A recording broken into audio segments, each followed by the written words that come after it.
Hello everyone, I'm Brett Ridgway, District 49's Chief Business Officer.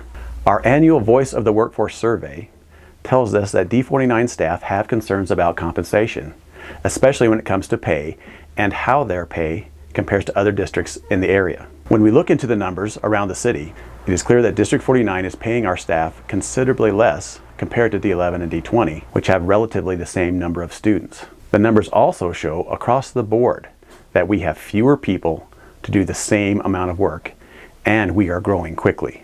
To frame up an action plan, we've been comparing apples to apples revenue sources between the three school districts, especially those dollars that are available for compensation and staffing decisions, meaning they have few state or federal rules for how those funds are used. We then looked at this no strings revenue on a per pupil basis and saw a large discrepancy between the three districts, D49, D11, and D20.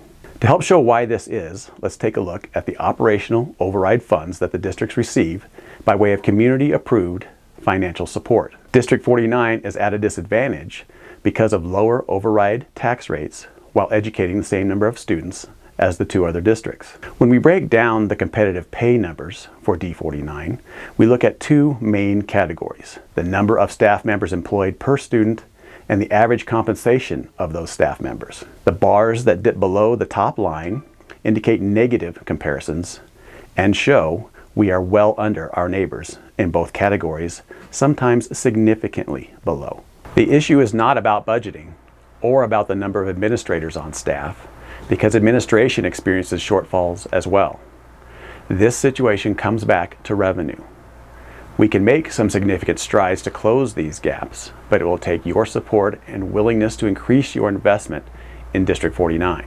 An increase in MLO would provide more competitive pay, which will help retain staff and also help us hire staff that have had successful experiences elsewhere. Through the years, your support and trust have turned into action, allowing D49 to live up to the Building Our Future Community plan. We've invested in our workforce. We've refreshed and refurbished our schools. We built 2 new schools, finishing all projects on time and under budget. It's time to have the conversation about the next steps for D49. We hope you'll give this some thought. You'll find a much more detailed look at the numbers on d49.org. Find the Our Community tab and click on Building Our Future Community. Thanks for your time, and thanks for making D49 the best choice to learn, work, and lead.